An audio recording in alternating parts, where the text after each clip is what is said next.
Welcome to the new episode of All That Jazz. I'm your host Matyash, and I have with me Erin Mac. Welcome to the podcast. Thank you so much for having me. Psyched to be here.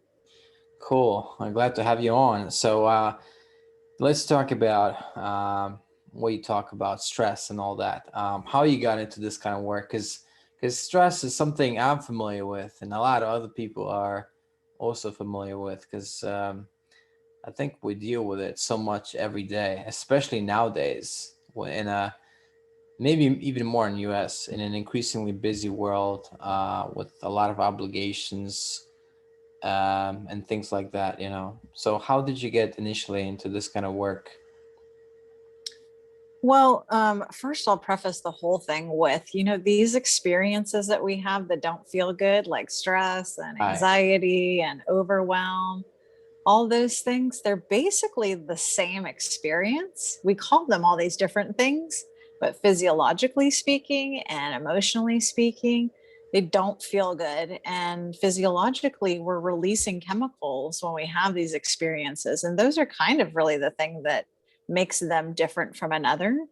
But in terms of how did I get started in this, it started with an anxiety disorder that I created out of talk Hmm. therapy. And while it got really bad, Wait, hold on. You created it out of talk therapy.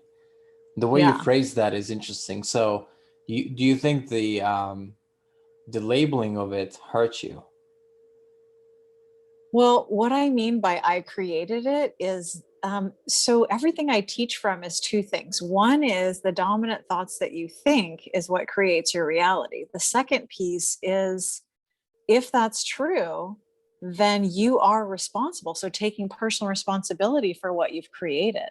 Mm. And that's not in blame or shame or any of those things. It's empowering. It's like, oh, if I can get a handle on what I'm thinking, then I can create or uncreate. So if things don't feel or they're showing up how I don't want, then I can create it how I want to. I can be intentional about it versus what I think most people's experience is that, these thoughts are happening and these outcomes are happening and I'm just the victim to them, in terms of I'm just here kind of going through, following each emotion and being in reaction to them. And when I realized that I wasn't my thoughts or my emotions, and that's the case for everybody, then it opened up a whole new world, right? Because all of a sudden it was like, oh, just because I'm having that thought doesn't mean it's real. Just because I'm experiencing that Mm. experience of stress, anxiety, whatever, doesn't mean it's real. And while physically having had an anxiety disorder where I was having panic attacks all the time, I recognize that it can feel very real, right? Like, you have a panic attack, your heart starts racing, you think you're having a heart attack. There's times I thought I was going to pass out, like my vision got narrow. I mean, it's real in that sense, but it's not real in the fact that like we create that. And again, not blame or shame or, fault or anything. It's just we don't know. Like nobody tells us this stuff. And so we just think, oh, we're meant to be in reaction to everybody and everything all the time. And in reality, that's actually not the case. These challenges, and I'll put quotes around them, are for our benefit. That's where we know healing Mm. and growth can happen. And then less about like, oh my gosh, this life is hard and too hard to deal with. And let me get stressed and have anxiety over it. So it started with that. It started with having my own experience with anxiety. And then, it took me decade and a half later to kind of figure out like what the brain does with all this information.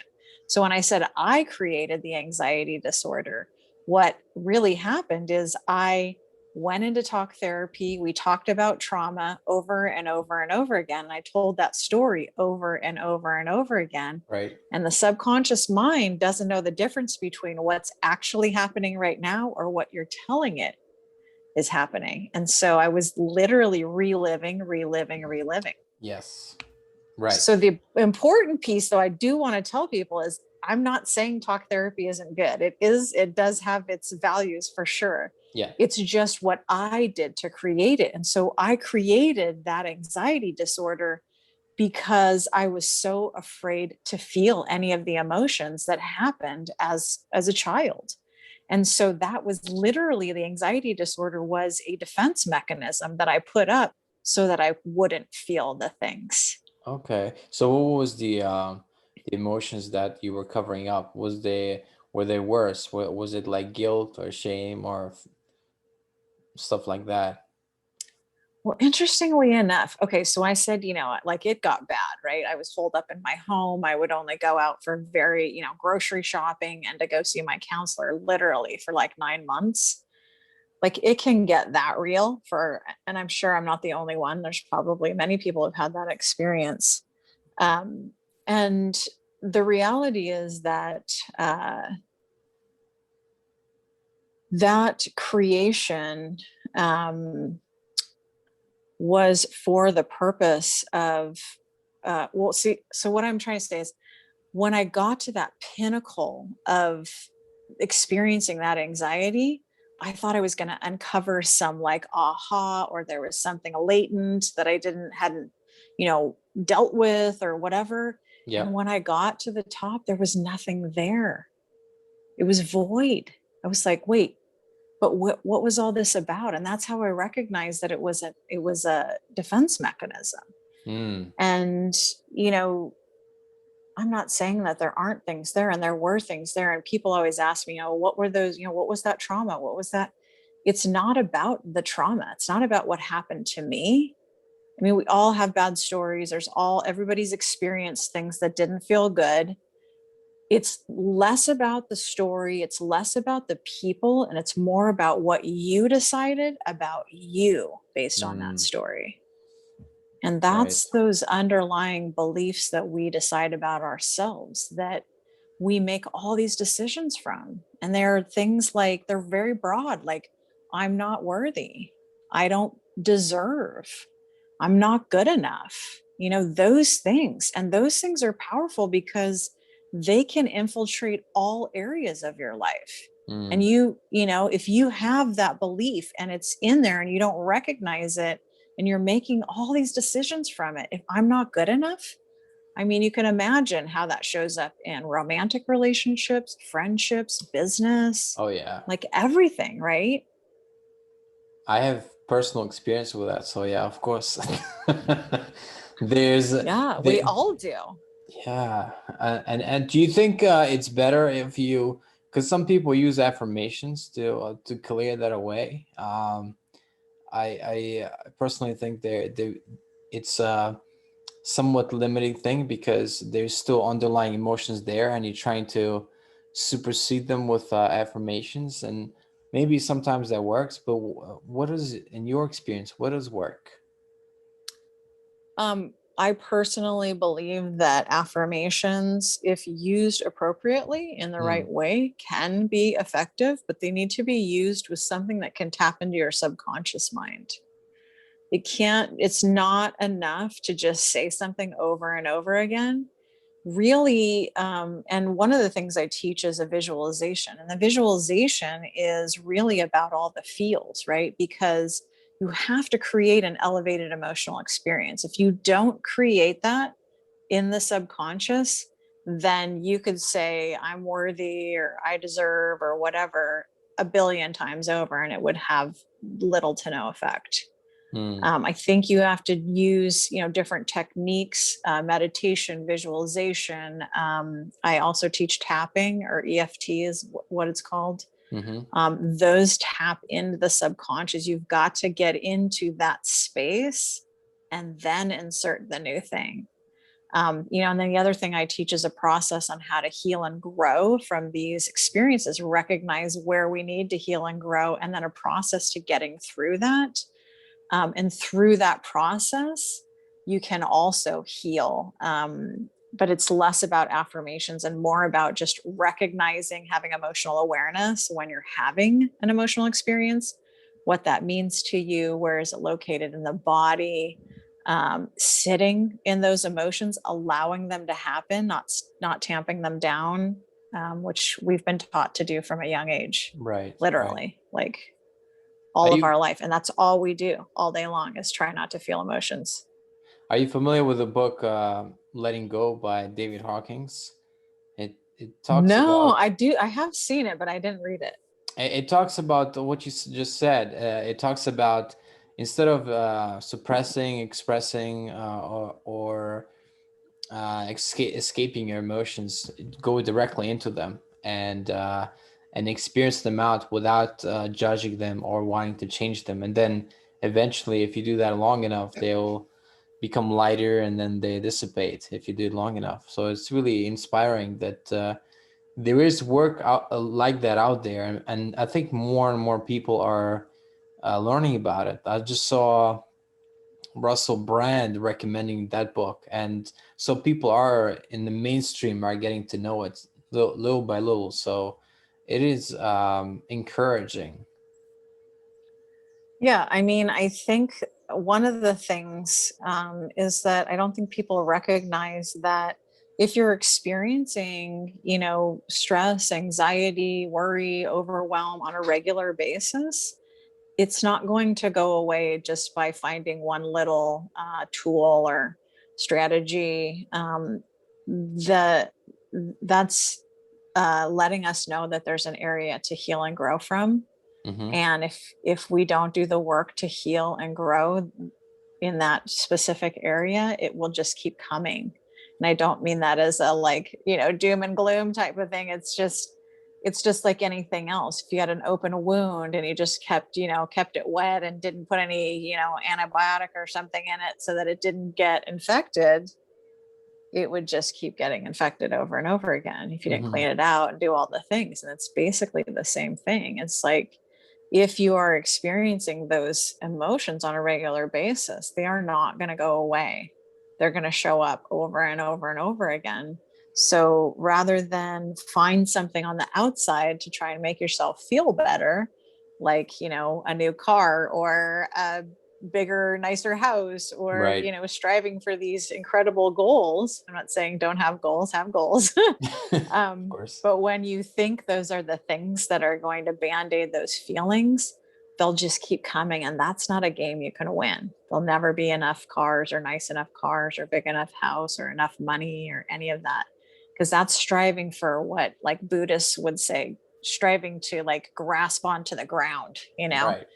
Right. And as you know, this life there's the one guarantee is that things are changing all the time and nothing is static. So if you're trying to grasp onto something, then the journey is inside. There's nothing externally that's going to make you feel any better. The work is inside. Yeah, I showed you this a video by this comedian that was highly controversial, and she was talking about how most of the depression is inside, is not the outside factors, is inside. And the way she said it maybe upset a lot of people because she turned off the comments and all that, and people didn't like it. But I think she's largely right, right? I agree 100%. It's not, I mean, I talked about the two things that I teach from, and that responsibility piece is in there, is in that, right? So it's like, Hmm. and this is not to be like, I have a huge amount of compassion for anybody who is experiencing acute anything, depression or anxiety or, stress or whatever. Um, just understand that, taking drugs is something that can be helpful to help the process of healing, but it won't heal you. Like, you have to Right. do the work still. So if you need something to help you to get into the space so that you can do the healing, great. But the drug is not going to do the healing. You still have to go inside and do the healing. And there's no way to get around it. And again, like, especially here in America, I know we've just been sort of force fed this idea that, like, happiness is the car, the house, the cash, all the things. And I played that game for a really, really long time. And I had all those things.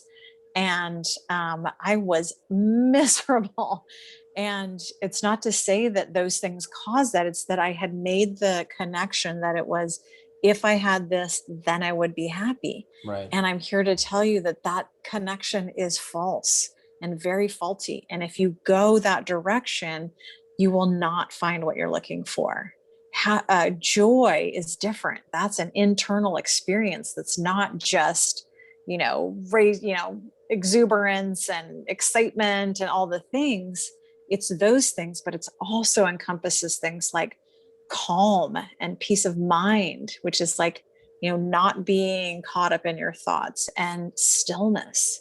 And those are important as well. Those create a texture in your life that is difficult to explain if you don't have them, but it shows us what the beauty of this life is on a daily basis. And that's Mm, not based on monetary or external or any of those things. I mean, nature is such a huge gift, and it's available to everyone. right. Yeah, I have a lot of nature outside, and the tragedy is I sometimes don't leave the house, and I have a forest just outside the house, and that's it's crazy. I Um, don't think you're alone. I think I mean, in the US, they say that the new heart disease is like sitting, right? The thing that's like, this sedentary lifestyle, being in front of, computers all day, all oh the my gosh, time. I do that a lot. Yeah, it's captivating. There's lots to learn, but there's also still just, the Right, forest to learn in too. right. But what would you say about people that, because I think this is also kind of common, that this try to dissociate the emotions that they have and thinking, uh, or maybe another word would be spiritual bypassing, that I don't, like, almost like denial. I don't have this, I don't want to experience this emotion, and kind of, but this is another form of suppressing it, I think. I'm not familiar with dissociation as a, um, certainly not as a practice, but I think it's not intentional when people do it. So, how would you say that you recognize, first of all, that somebody has that? I think we all have it. I mean, I literally think that everything we do all day long is not to feel. Hmm. Um, you know, there are the obvious ones, right? There's drugs and alcohol. I mean, like, duh, right? Cigarettes, whatever, Right. vaping, all that thing, And then there's social media, huge, right? Also pretty obvious. Yeah. Gambling, sex, shopping, people love to do that. Eating, right? But there's less obvious things that we do to avoid experiencing what's actually going on in our life, like, overpacking our schedule, having too many activities, Hmm. not scheduling, time for ourselves, not, being in quiet, or just sitting still, Oh, that's a or hard one going for a out lot of and, people. That's a hard one. yeah. Just sitting still in silence. A lot of people will go crazy. I used to be, it took me years to learn how to meditate. Meditation, and people probably, some people still think it's woo woo or whatever. There's Yeah. obviously a lot of studies out there that there are some physiological benefits to, Hmm. lowering the heart rate and cholesterol. And I mean, all the things, right? Blood flow and all the things. Um, but the one thing that I was just always thinking, and I think we're all always doing that, right? We're always caught up in thought. It's like, when you on your way to school or work, it's like, oh, how did I get here? I don't even remember driving or walking or whatever, because you've Right. done it so many times, right?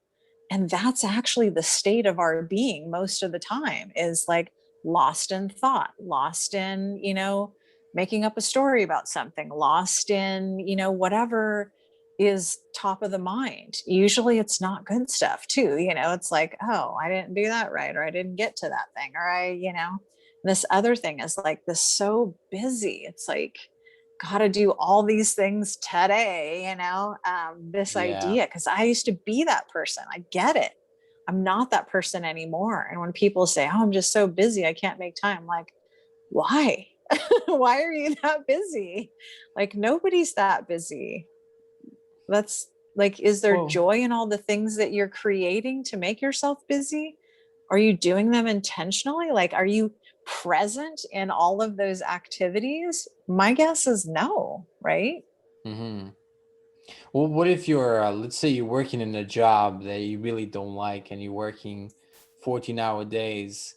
Um, it's, I think in one way you're distracted, but you can still, I know, like working at a job, you can still be lost in thoughts because, like, a lot of like simple jobs are, once you learn them, they're simple and you can just be lost in thought all day. And that's what I would be doing a lot of times in work, unless you're interacting with others. But, people can still be lost in thought all day at work, even though they're working, you know? Yeah, it's a real practice to shut the thoughts out. And Mm. trust me, like I said, I mean, that's what meditation is no thought. That's what it's for, is to No quiet the thought. mind. Is Yeah, it less thoughts or quiet the mind completely? completely. What? I've never heard that. So wait. Completely.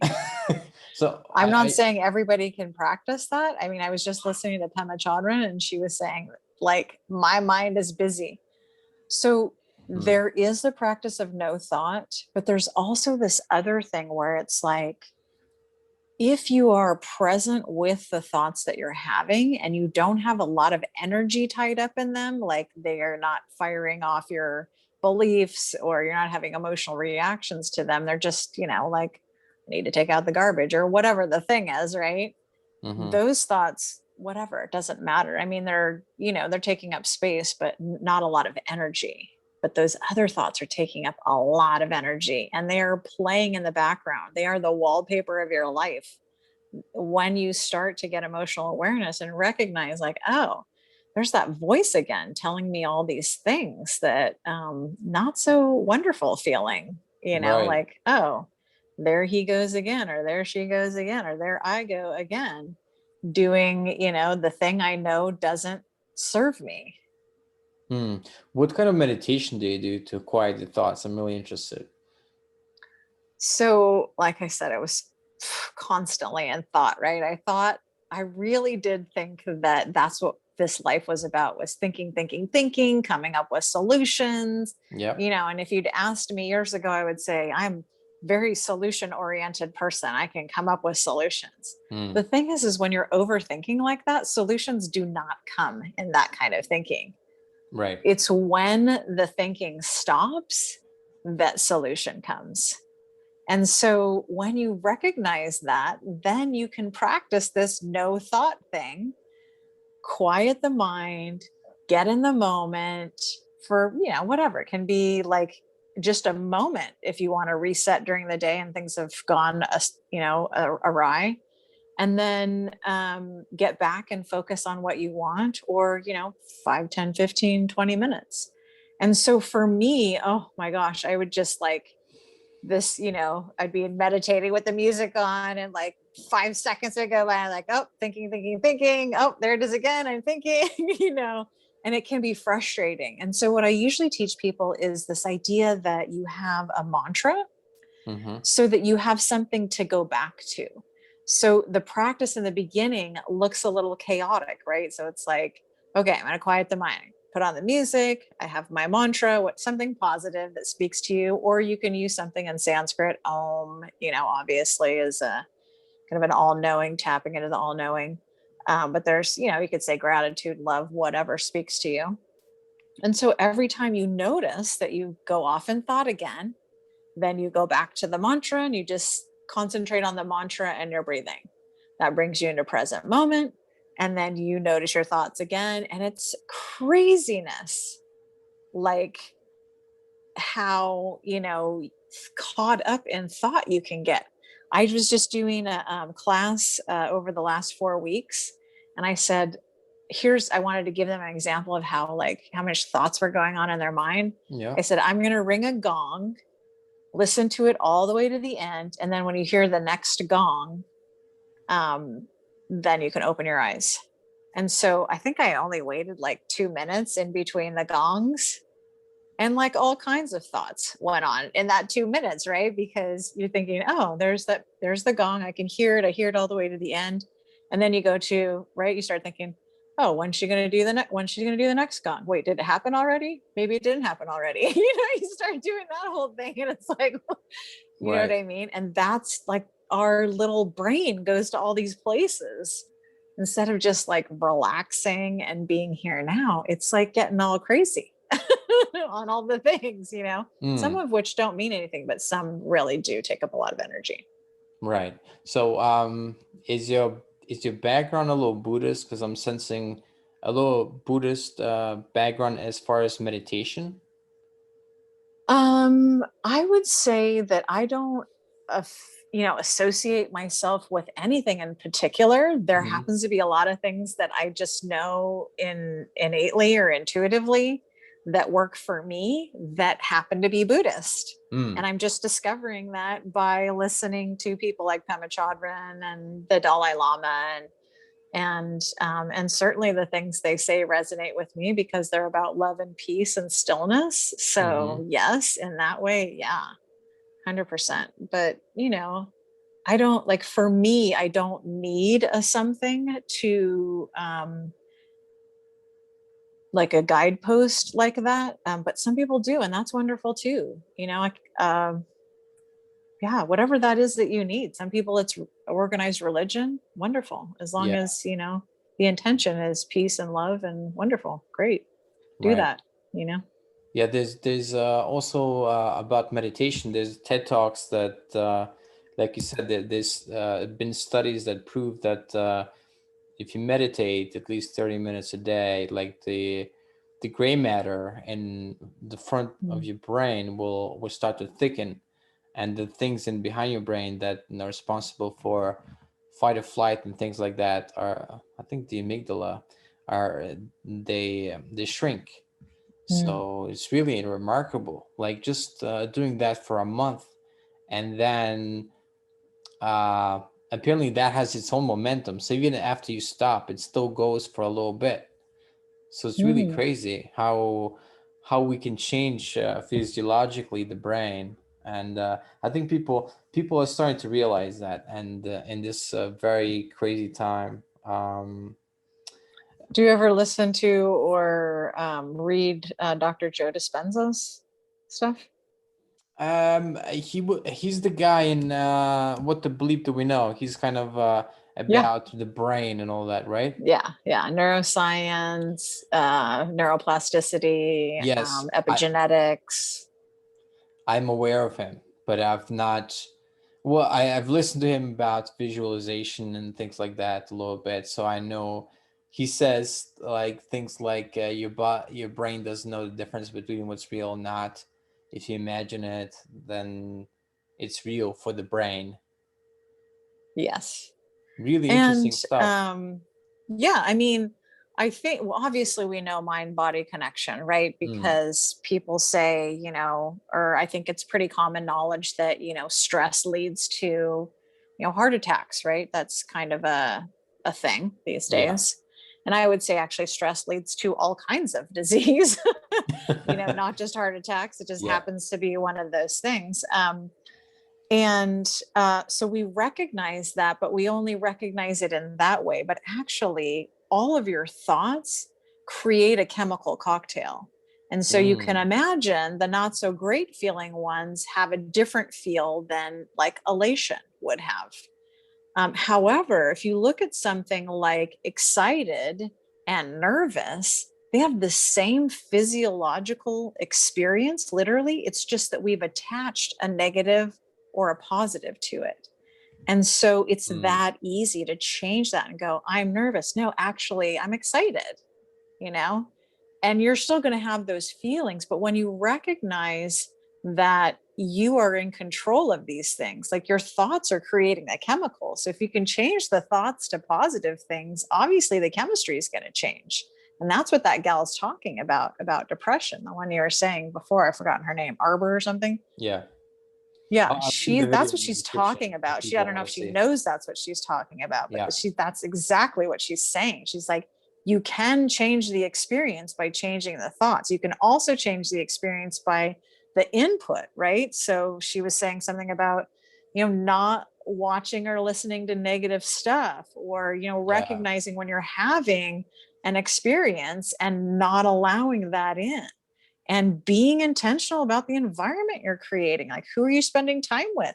If they're like negative Nancy's, you don't want to hang out with them. If you have an issue with depression, right? You want to hang out with positive people that are trying to do things or bringing in information that feels good on a deep level. Those are, it sounds very simplistic, and people who are in acute anything, that sounds challenging, but that is enough. It's just that you have to keep practicing. That's the hard part. But you can't go to the gym and you're not going to lift one weight and be buff. You've got to Exactly. you've practiced this other way for so long. And this is what Joe Dispenza talks about is, this practice, this habit of being ourselves. Like, you have to get out of the habit of being yourself and become somebody else. And that Mm, requires new thoughts, elevated emotional experiences, which is why meditation, visualization is important. Visualizing yourself in a different experience every day. That's where I found my joy, was in a visualization like that. Like, tears of joy streaming down my face every morning. It was just like, oh my gosh.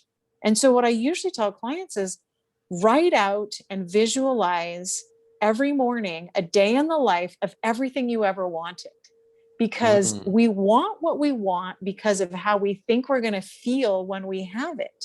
So why not feel that way now? You can create that in your mind, in your visualization, mm, and add all the feels, every sense: touch, sight, taste, feeling, all the stuff, and get so into it. You would be like throwing your arms in the air going, yes, yes, that's happening. Yes, that's happening. Yes. Right. I just got goosebumps doing that. Right. So mm, when you like throw your body into it and you mimic that experience, that'd be a pretty great place to start your day, like in that space. And I'm mm, not even talking about manifesting those things. I'm just talking about elevating the experience. The manifestation comes by the practice of doing that anyway. So, like, yay, you're going to mm, get all those things, but that's not even the point. It's like, we are only guaranteed this moment right here. So if you're not enjoying yourself, something is wrong. You like, that is the thing. You can enjoy right here, right now, even if it doesn't look like how you want it to. mm. This reminds me, Jim Carrey back in the day when he was a struggling actor. Believe it or not, he made himself feel good by writing this fake check by writing. I think he wrote a lot It's of, like 25 million or something. yeah, it's a 10 or 20 million check, and he wrote even a date on it, like 1994 or whatever, and then that ended up being true because he got paid for that for The Mask or some other movie that he did in the mid 90s, or Ace Ventura or something like that, and it was amazing. Like that he not only felt better by imagining that he had the check, but then actually by virtue of doing that, seems like he caused it in a way. Is it possible? Oh, 100%. Yeah. Hmm. What you think is what you create. That means, like, in reality, in matter, like as a thing. Hmm. So when I said that, when I told you that was the first thing, was like, what you think is what you create, I meant in every aspect: physically, emotionally, mentally, spiritually, in your body.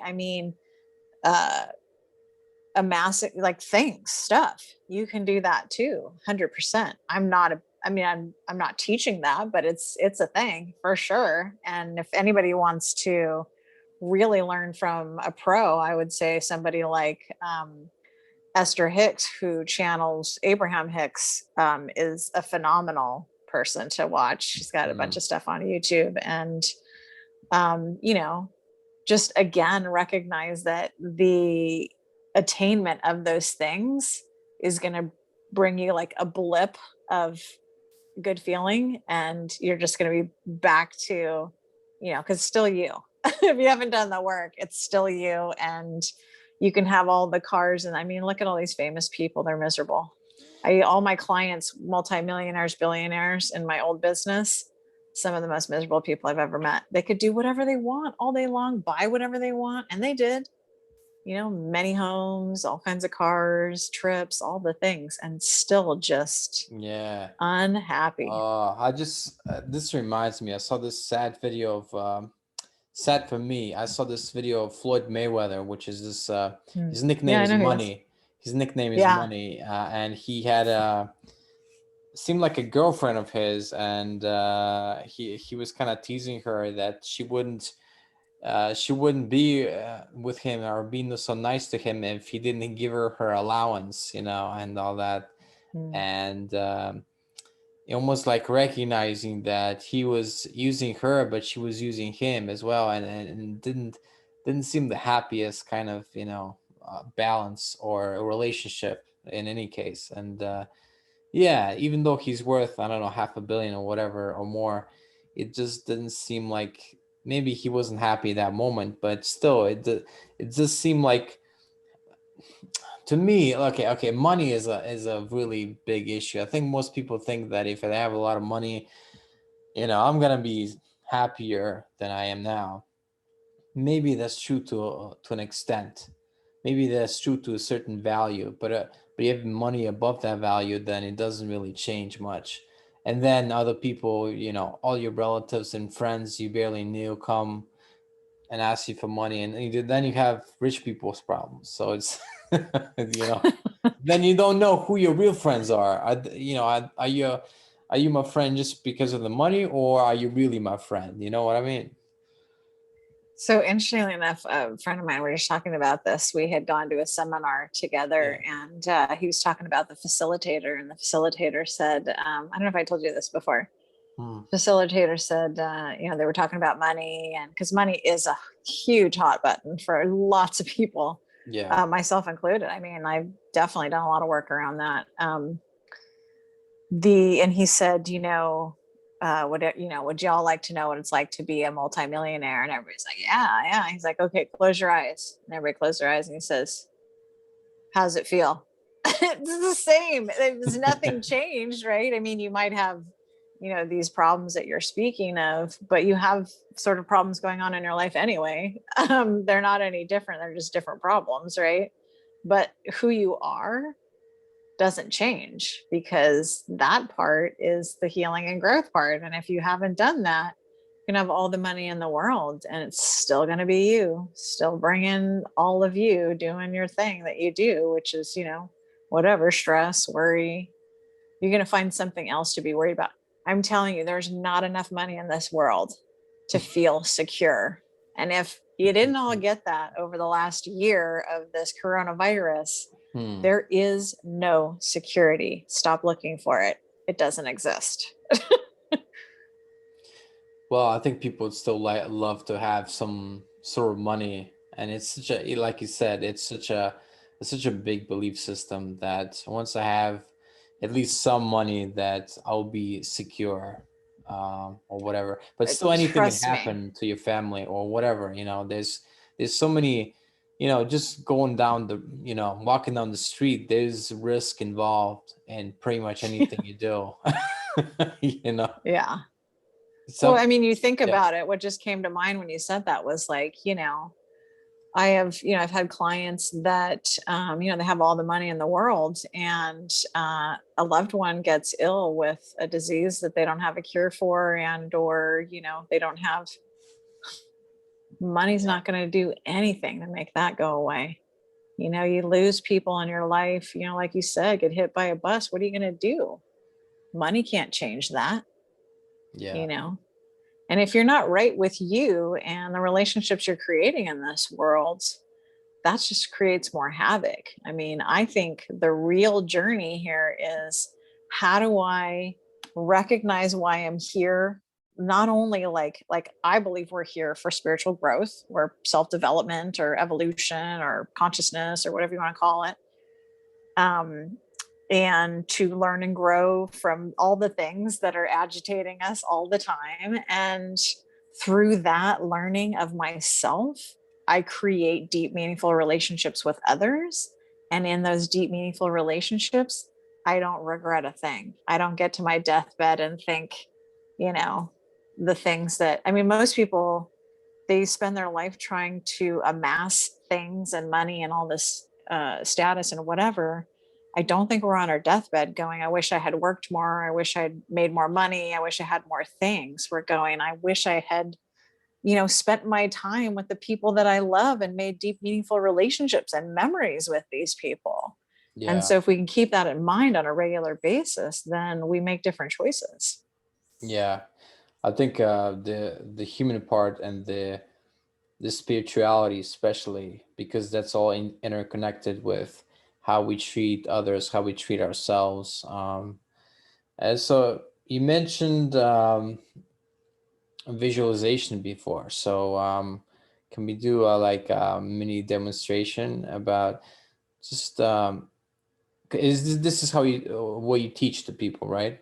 Yeah. Okay. Well, I want to even take it one step before this, right? Okay. Because one of the things that I realize is we all have this story that sort of created our life. If I asked you, tell me your story, you tell me all the, you know, wrongs, the injustices, the, not fair, and all of those Oh, there's a things. lot of that. Yeah. Oh So man. that story's got to be dealt with Mm. first. And so what I usually tell clients is, I want you to write out that story. Like, tell me the story of you.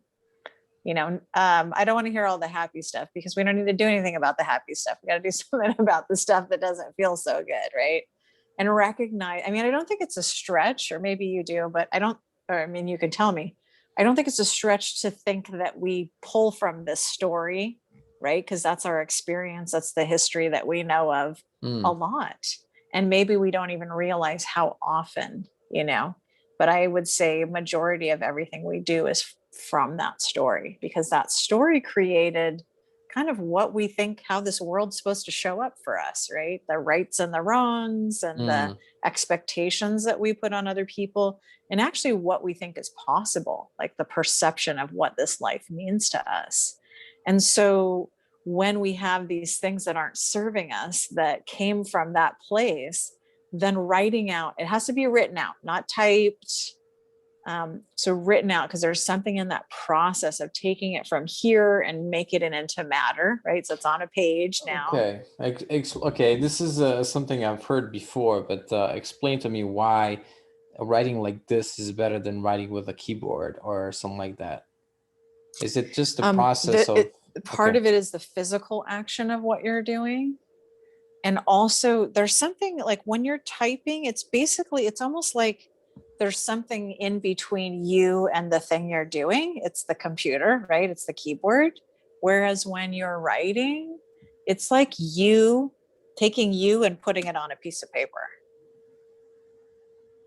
And there's something to that process. I don't know exactly why. I just know that it is hugely different.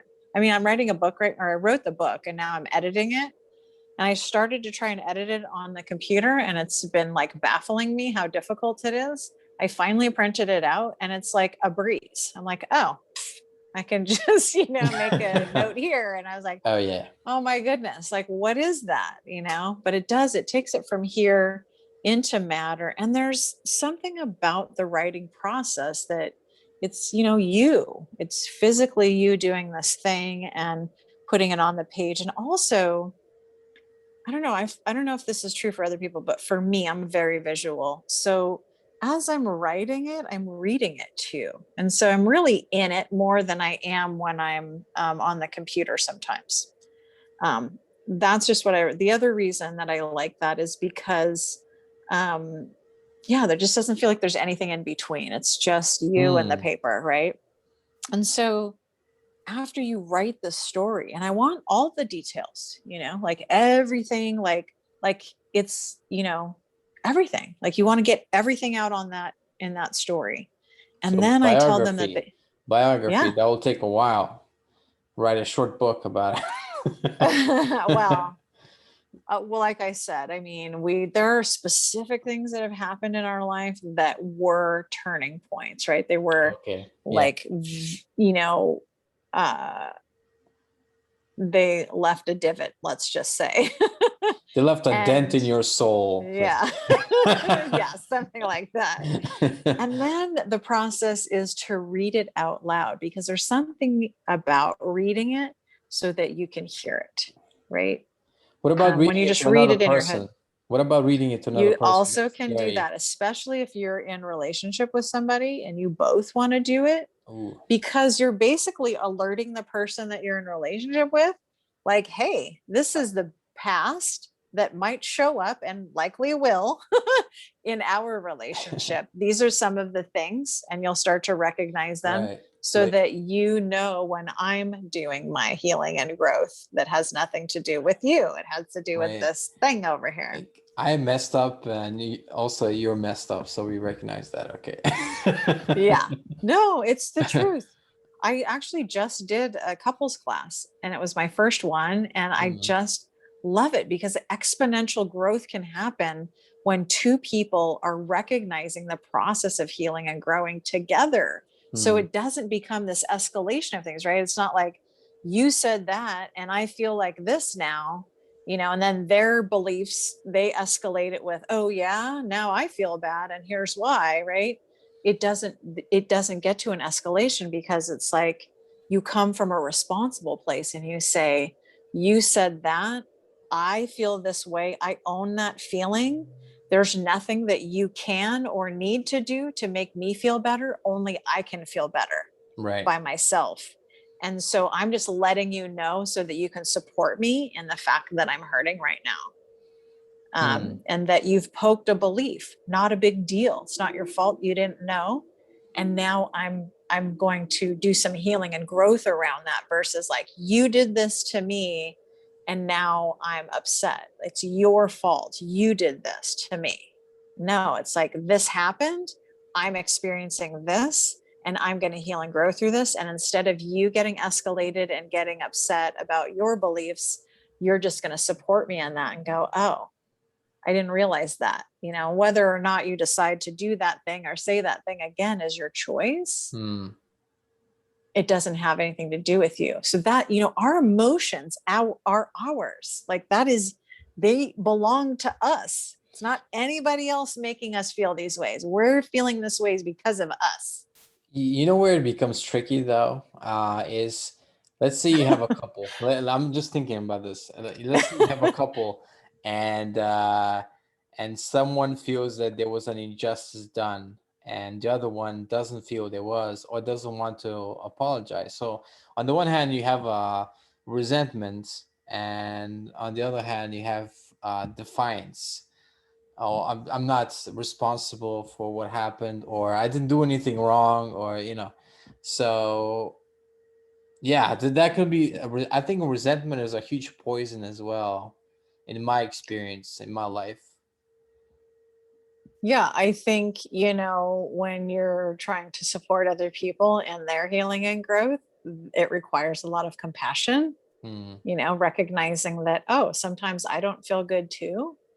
But again, I mean, you can give me scenario after scenario, and I'll tell you, how I know that it's you? Because it's you. You're the one having the emotion. It's always going to be you.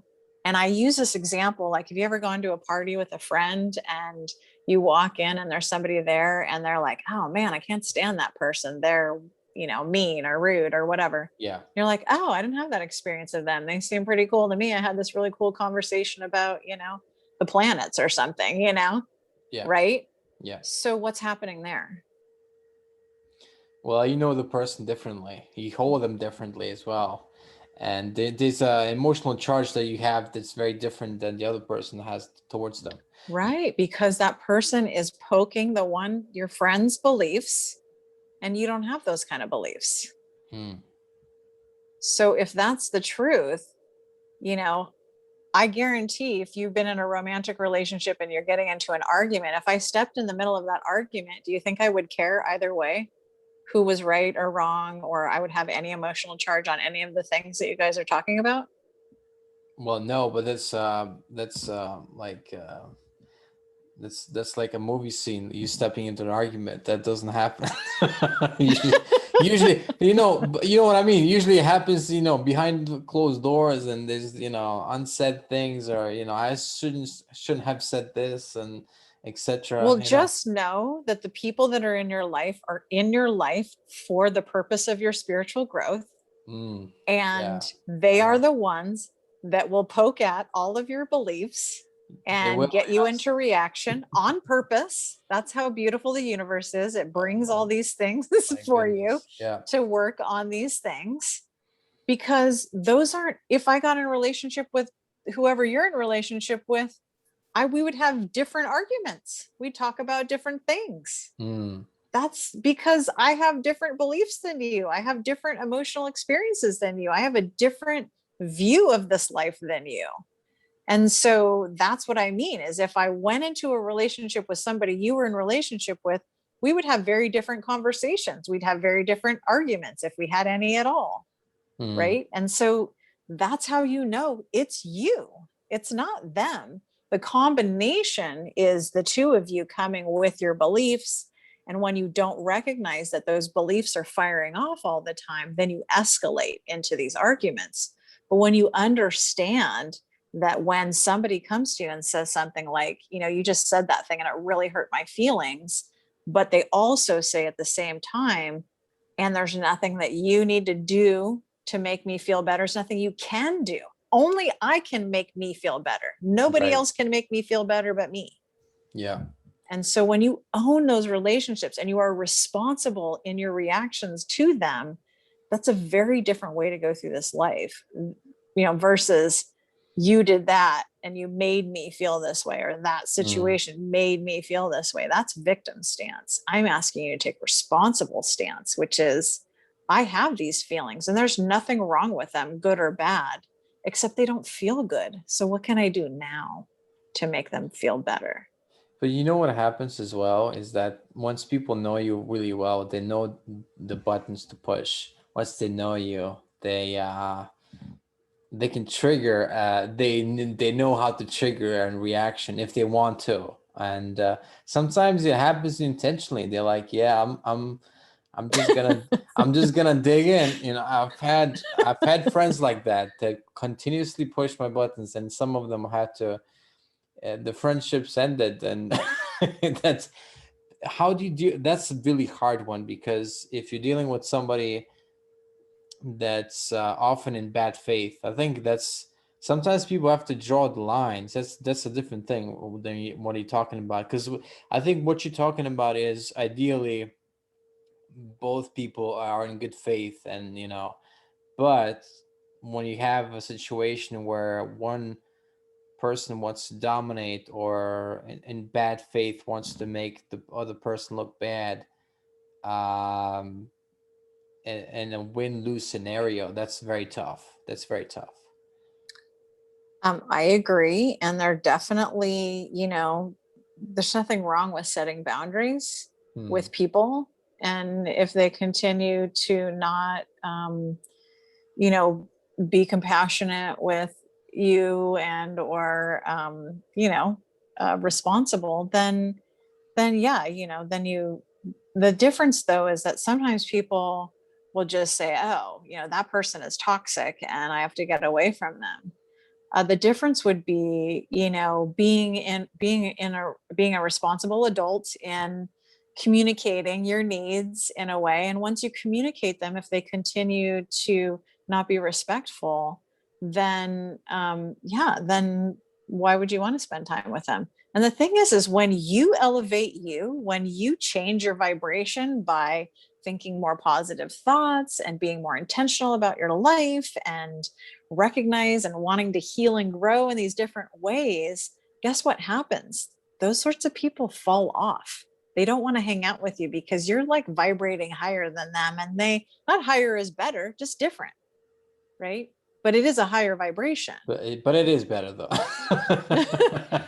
It has a feeling, the feeling is better when Yes. you recognize, oh, I can, hang out with people who are, do want to learn how to, have meaning and purpose in their life and be healthy individuals in terms of their mental, emotional, spiritual side of life and body too.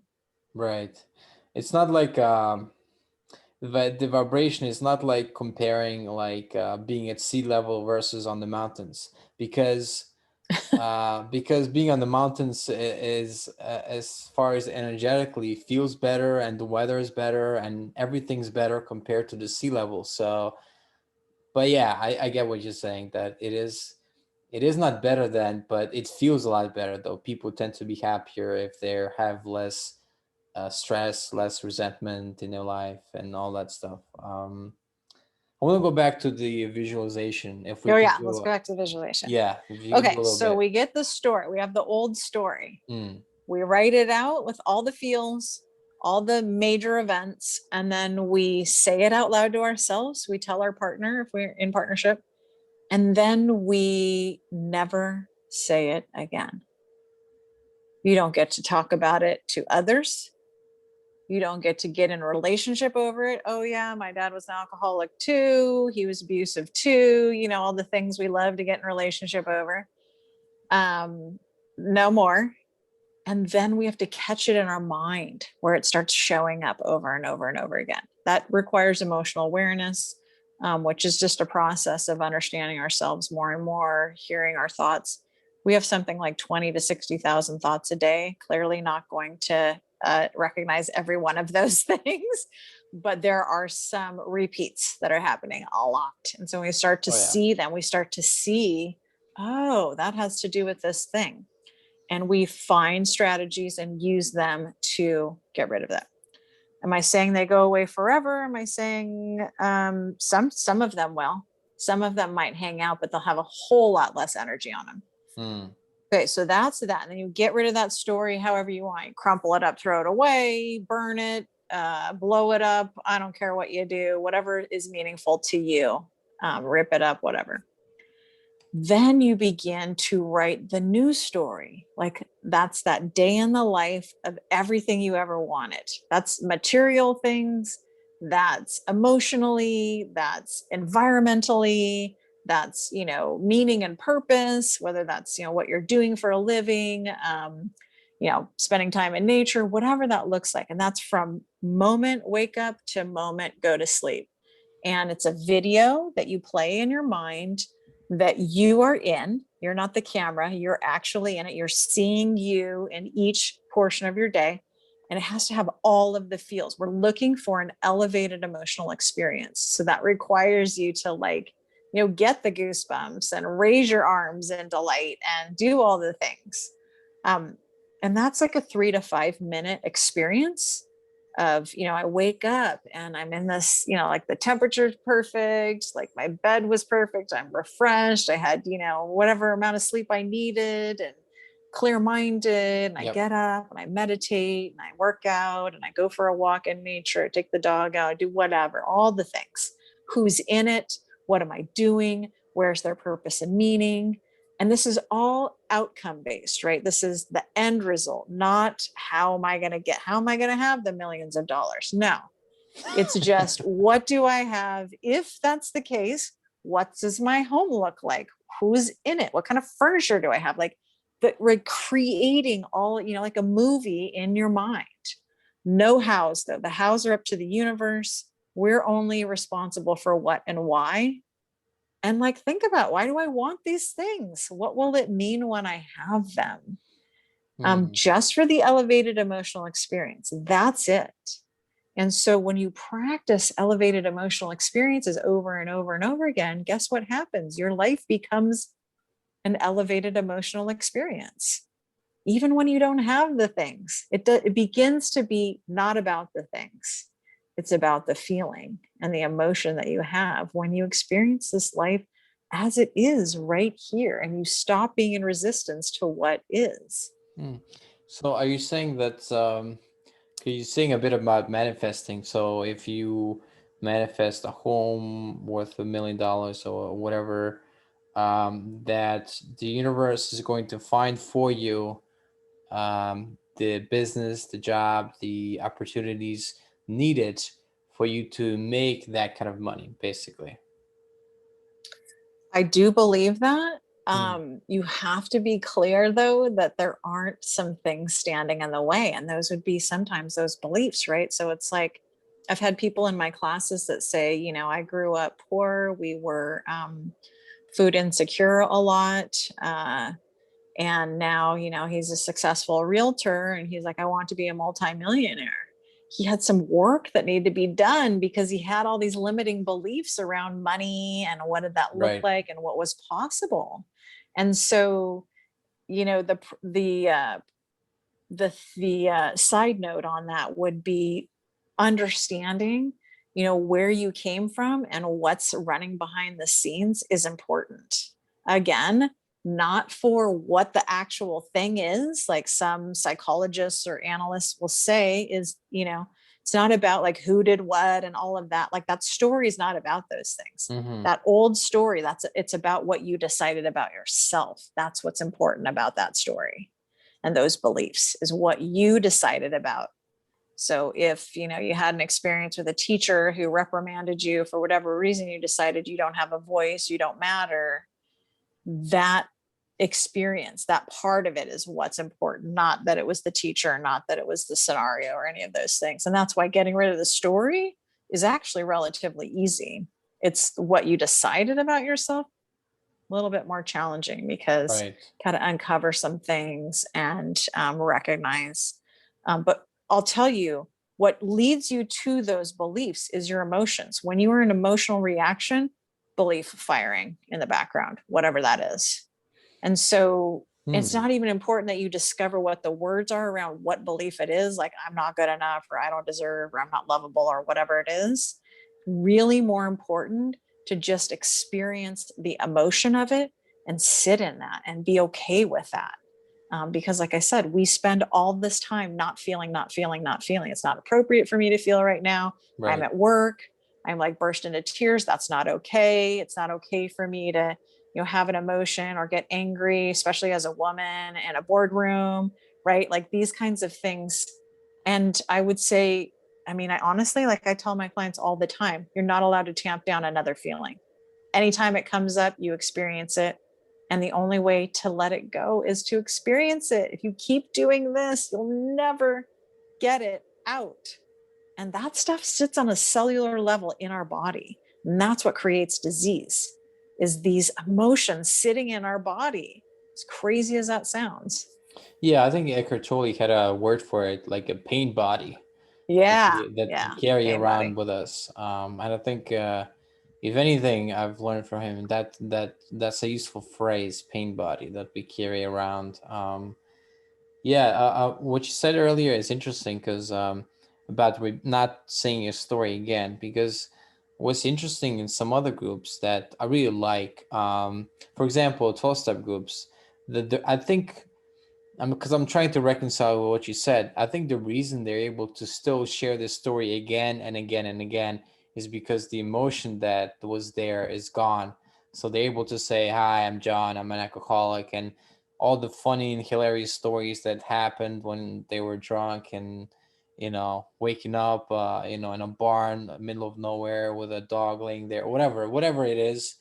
It's funny and sad, but they're able to say it because they're not so attached to the story. They're just sharing it for the purpose of helping other people. It's not about, oh, poor me. It's just kind of like, this is what I used to be, but I'm not there anymore. But to kind of relate to people and to make them feel included, they share this story and they share the experience, strength, and hope. Yeah, and that's an important piece about that story, Hmm. because I tell my story all the time, right? I'm on podcasts like 2 to 5 times a week, and I'm talking, in my classes, I'm telling my story, right? Because story is how we kind of take stuff in a really like deep way, and we go, "Oh man, I can relate to that," right? Hmm. So the idea behind this old story is to get separateness from it, to create space between you and it. Honestly, like the trauma part of my story, I couldn't, like, if you asked me like, what happened to me as a kid, I could tell you the things, but it doesn't seem like it was me anymore. Like that's Hmm. how removed I am from my story. Like I couldn't even tell you the nuances or the details about it I could, I'd say, oh, there was some sort of abuse or there was some sort of whatever, but it doesn't belong to me anymore. And that's the idea behind getting rid of that story. It still Because belongs to you. It you, lives in you somewhere, but I, you don't have to have energy on it. I think it's because you don't rehash it anymore. So slowly after a while, it kind of just the details blur because you're not, going there every day and thinking about it anymore. And also, there's a phenomenon in psychology where if you go over a memory, you start to change it in a way. And usually, if it's negative, then it becomes even more negative as well. Yeah, and that's the thing is our brain just cannot be trusted. That's why in crime scenes, like, witnesses are awful because they can't Yeah. remember all the things because they can only, and this is key, you can only see your life through your lens or filter, right? And so a key witness is going to say, I mean, we can't, like, literally, we cannot experience this life any other way. We're constantly projecting our crap on everybody all the time. Like, Hmm. oh, that person is a jerk. I'm experiencing that person as a jerk or whatever. And somebody else is not having that experience because that is our lens or our filter that's happening through. And I mean, it's hard to get away from. I mean, literally, we can only see it through our experiences. And if we haven't had an experience, then we put it in this box and we call it this thing. And really, Eckhart Tolle is the one that taught me that everything is neutral. Literally, everybody and everything is neutral. We're the ones that bring the emotion, the drama, the story, the whatever to it. But literally, it's neutral. And we decide things about it based on our experiences. Hmm. Well, maybe what they do is not neutral, but our experience certainly can be neutral. Because some people, I mean, this is okay, I'm talking extremes, but when people commit crimes and stuff, obviously it's not neutral. But I think the way we take it, if we take it to a place where we don't have a resentment anymore and we've cleared that, like you said, we don't rehash it, what this awful person, whatever, did to us, and we're able to be neutral about it. I think then we did a lot of work, and yeah, because some people, something that happened 60 years ago with their siblings, and they're still holding on to it. It happens often. This is a common human experience. Yes. And I would still maintain that everything is neutral. Like, I don't believe in right and wrong anymore. Like, Hmm. I know Okay. that's really hard for people to believe. They're like, well, this person did something to hurt somebody else. I can't know the nuances of that. Like, I'm not all knowing in that way, like, I feel like literally everything happens for a reason, even the what would be considered bad stuff. I just don't have any energy on it. It's not that I don't want to see this world differently. I Hmm. do, but I know that there are reasons for the things, like all this social injustice stuff. Like, this didn't come out of the woodwork all of a sudden. This has been going on forever. We just didn't talk about it before. And now we're talking about it all the time. And so people are getting heated about it. And while I would, of course, love for everybody to be justly treated, I can't put my energy on the wrong thing. And that's the thing is, like, we have to, like, really recognize that most of our life things happen and we go, oh, that's the not want. I don't want that. I don't like that. But we never turn it around and go, okay, now I know what I don't want, which is great. How would I like to see it? We spend all this on the not want, protesters and all the things. Yes. It's like, that's the wrong energy. Like, I'm not in the resistance. I'm against resisting, like, I don't want to be resisting. Mother Teresa said, I won't go to an anti-war gathering, but if you have a peace gathering, I'm 100% in, right? Because she understood that the energy matters, the intention matters. It's not butting up against, it's like, how would I like to see this world? And Hmm. how I'd like to see it is in peace and joy and calm, that's very different than resist. Mm. It even feels different as I'm saying it. I can feel like it doesn't feel good. But they're very smart nowadays, the protesters. Even something that's termed as a peace protest might turn out to be something quite different. So, Well, interestingly enough, I was listening to Pema Chodron, and she was talking about this gentleman who she has worked with in jail, and they mm, had the TV off in jail, and he was in charge of the clicker thing or the channel thing. And the first one image came up was of Ku Klux Klan. And all the guys were like, oh, and he was like, what is this? Like, he'd been in jail for like most of his life. And he was asking the other inmates, like, what is this? And they're like, oh, and they explained what that was.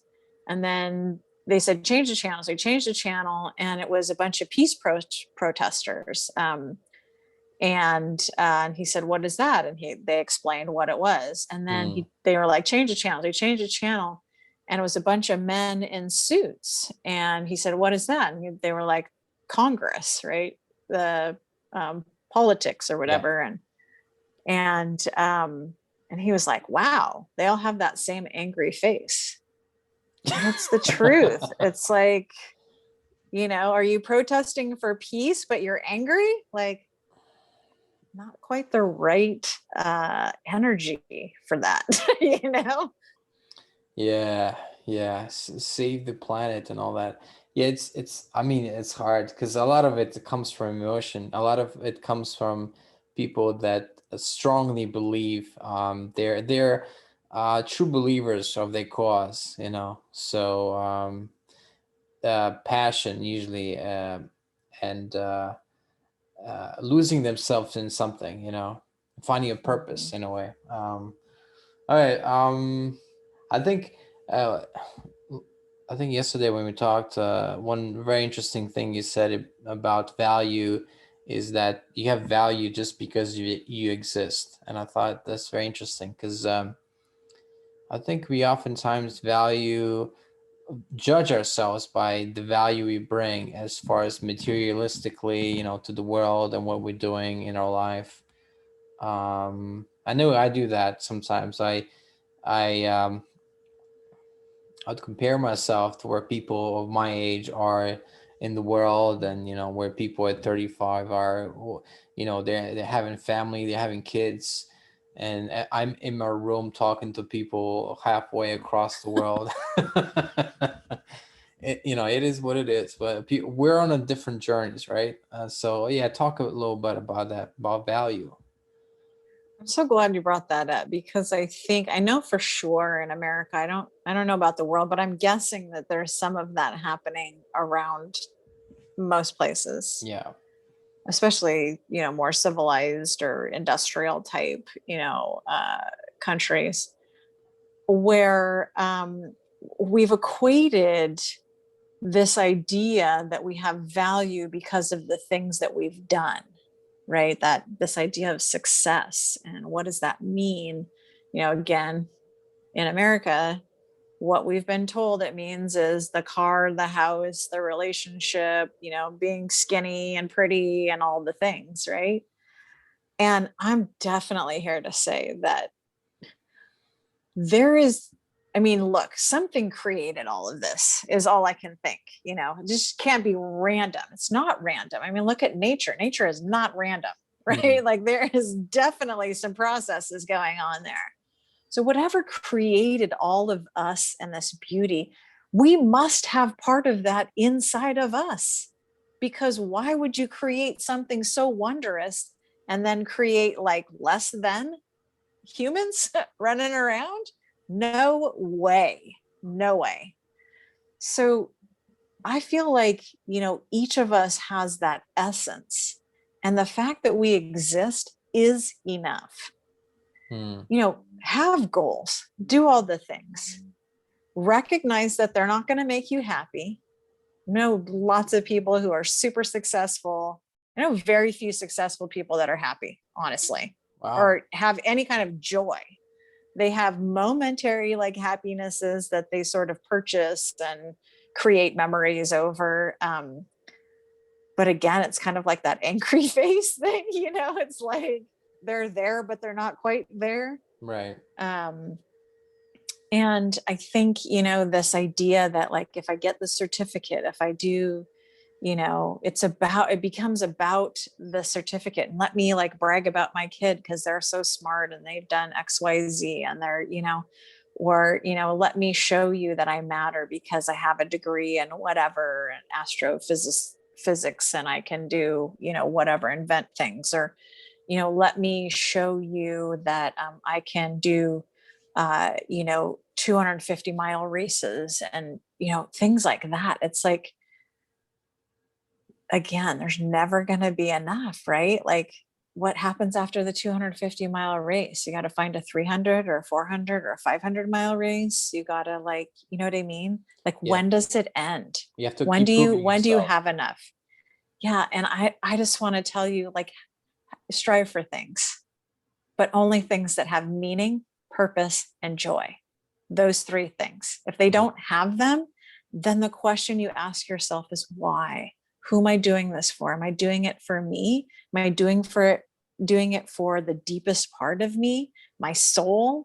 Like, what is this going to bring to this world? Because everybody has a very unique offer to this world. Every single person.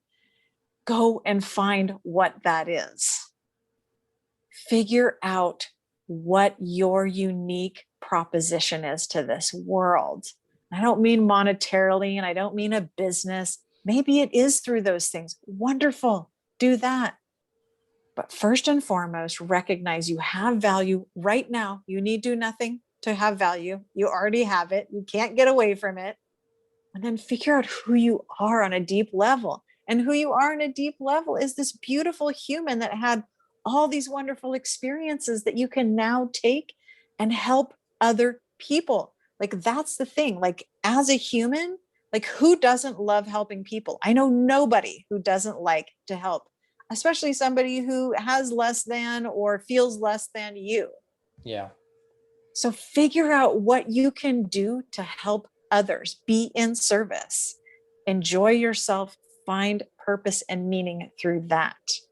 And you will volunteer, try different things, just get out there and do stuff. Forget about the goals of like crushing all these things. Figure out who you are and what makes your heart sing, and do that, and be in service and help others doing that. I was gonna ask how you do that, but I think you kind of answered the question. You like find experiment and try different things and see what you really enjoy and where you're a joy, and what makes you feel alive, right? Yes. I Yeah. mean, yeah, what are you passionate about? Like, you can be of service to anybody in any way when you are passionate about it, when you are 100% all in on yourself and others. And compassion is really important too. Right. I heard this saying that 100% is easier than 99%, because 99 you're still dragging your feet a little bit, but 100% is like you're all in. You just like this, and I guess when you're doing something where you really want to be 100%, then that's a good indicator that this is something that you really enjoy doing. Yeah. That you Yeah. would you When you get lost in whatever you're doing, like, those things that, like, sometimes for some people it's art or whatever. Yeah. Like, when you get lost, like, when I have these conversations on podcasts, like, I get lost sometimes. I think, am I making sense right now? Like, I'm in Yeah. it. I'm like, wait, did I say everything I wanted to say? Did I get across what I want people to hear? That's like, for me, I get so lost and excited about knowing this stuff and wanting to share it with people that I go, wait a minute, am I still here? Like, did I make any sense? And where am I at? Right. It's similar to me. I'm kind of surprised that people are willing to listen, and have that people are willing to be on the show. So I'm really honored, and yeah, Well, it's I'm it thrilled to be here. Do you have, because we're coming close to an end, do you have anything else to say that I've kind of left out about your work? I would just say, I mean, even less about my work, although this encompasses my work. I just really want people to understand that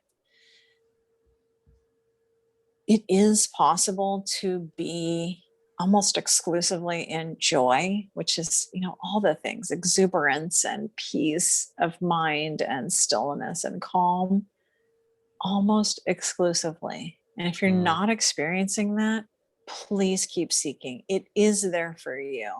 This life is beautiful and is 100% supporting you. So there's somebody, if it's not me, it's not you, there's somebody out there for you. Keep looking. Always, as far as a relationship as well. Yeah, there's, that there's somebody too. out there for you. All right, wonderful. I want to thank you, Erin Mac, from being on the podcast. I really enjoyed it. Oh, thank you so much. You asked great questions and you've really made the conversation so much deeper by really engaging and think and asking the questions you asked actually are some that I hadn't been asked before. And it just makes it a richer experience. Thank you so much. And thank you, everybody, for listening or watching the podcast.